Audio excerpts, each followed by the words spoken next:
चर्चा की शुरुआत बीजेपी के साथ कर रहे हैं एडवोकेट विजय शर्मा। शायद कुछ सीटें वाकई बहुत चुनौतीपूर्ण दिख रही हैं, जिन 4 सीटों का जिक्र मेरे सहयोगी ने किया भी, और इसलिए शायद राहुल गांधी कह रहे हैं कि भाई बिहार और उत्तर प्रदेश में इंडिया गठबंधन का तूफान आ रहा है। आप दावे कर रहे हैं 400 पार के। जी पूजा जी नमस्कार, सारे दर्शकों को नमस्कार। देखिए मैं बताना चाहता हूं, जिस तरह से आज राजीव जी ने निष्पक्ष होकर अपना विश्लेषण किया, उसमें उन्होंने खुद माना है, क्योंकि ये जमीन पे जाते हैं, लोगों से मिलते हैं, कि हमारे यशस्वी प्रधानमंत्री मोदी जी का जो जादू है वो सर्व चढ़ के बोल रहा है लोगों के बीच में, कि उम्मीदवार का नाम भी नहीं जानते, फिर भी लोग मोदी जी के नेतृत्व में एनडीए को वोट देने जा रहे हैं। काफी मेरे ख्याल से रोजाना ही सुबह से शाम तक जनता के बीच में ही रहते हैं।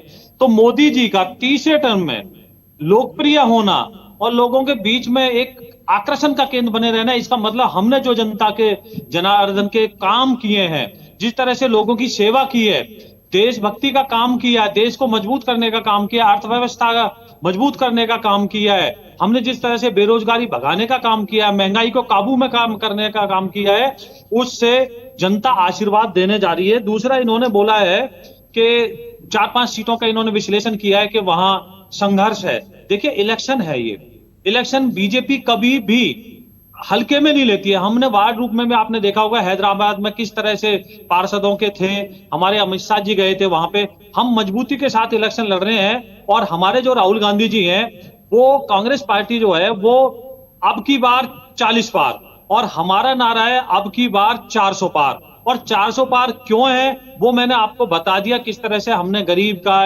नवयुवक का, आदिवासी का, और कोई कम्युनिटी ऐसी नहीं है गरीब जिसमें के कोई धर्म ऐसा नहीं है जिसके पास किसी भी तरह का कोई योगदान लगा लो या आर्थिक किसी तरह की सहायता हो जो ना पहुंची हो, चाहे वो स्वास्थ्य के लेकिन विजय जी सवाल ये है कि आप तो मजबूत हैं यूपी बिहार में, 2019 के आंकड़े देखें, मजबूती से लड़ भी रहे हैं, लेकिन बड़ा सवाल ये कि इंडिया गठबंधन और मजबूती से यहाँ खड़ा हो गया है। लगभग हर सीट पर 1:1 की फाइट आपके लिए चुनौती बन गई है। और देखिए 1 तारीख को तो इंडिया गठबंधन ने बैठक भी बुला ली है आगे की रणनीति को लेकर। देखिए उसी पे देखिए आप किस तरह से ममता बनर्जी जी ने मना कर दिया, मैं नहीं आ रही हूं वहां पे। किस तरह से आप केजरीवाल जी के बयान देखिए पंजाब में कि 13 की 13 सीट मुझे दे दीजिए, मैं मजबूती के साथ। आप मुझे बताइए, जो 22-23 सीटों पे देश में इलेक्शन लड़ रहा है वो कह रहा है कि मैं देश बदल दूंगा। बड़ी हास्यास्पद बातें हो रही है इनके तौर पे, और जनता देख रही है। जनता की करोड़ों आंखें हैं, करोड़ों कान हैं, जनता बड़ी बारीकी से देखती है। थोड़ा सा समय मेरे पास कम है। सारिका सिंह, क्विक रिएक्शन आपका मैं चाहूंगी। 1 तारीख की आपकी बैठक पर कई सवाल उठने लगे हैं। ममता